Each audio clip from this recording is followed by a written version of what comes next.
In this circuit, we have 3 resistors of different values connected in series. How do we know they are in series? Because they connected one after the other, forming just one path and not multiple paths. Let's perform a small activity now. Close the plug key and note the ammeter reading with these 3 resistors connected in series. Let it be I amperes. Next, place the ammeter somewhere between resistors R1 and R2 and note its reading. Similarly, place it between R2 and R3 and note the reading. What you will notice is that the current will be I amperes in each case. Yes, the current is constant at every point in the circuit. It tells us that in a series combination of resistors, the current flowing is the same throughout. Okay, now let's remove the ammeters which are between the resistors and try out something else. Now insert a voltmeter across the start of the first resistor and the end of the third resistor. Now plug the key and note the potential difference across the resistors. Let's say it's V volts. Now take out the plug key and disconnect the voltmeter.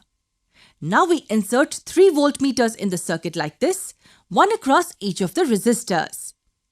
Now we plug the key and measure the potential difference across each of the resistors.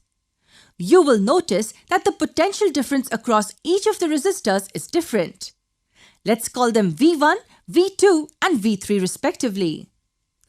Even though the voltages are different, you will notice that the potential difference V will be equal to the sum of the potential differences V1, V2 and V3.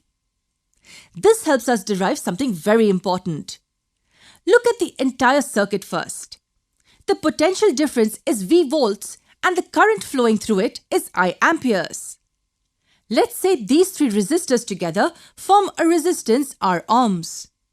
We still don't know what R is, but we've just assumed all 3 together to provide a resistance of R ohms in this circuit. So according to Ohm's law, we can say that the V is equal to I times R. This was the entire circuit. Can you try applying the Ohm's law to each resistor separately? It's easy. For the first resistor, the potential difference is V1 volts. The current flowing through it is I amperes and the value of the resistance is R1 ohms. Applying the Ohm's law for the first resistor, we get V1 equal to I times R1. Similarly, for the other 2 resistors, we apply the Ohm's law to get 2 more equations.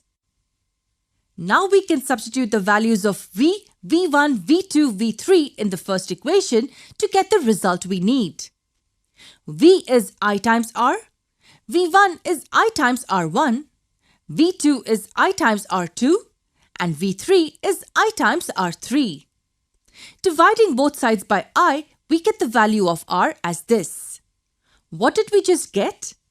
When 2 or more resistors are connected in series, the overall combined resistance R is the sum of the individual resistances. Now you understand why the resistance increases when resistors are connected in series.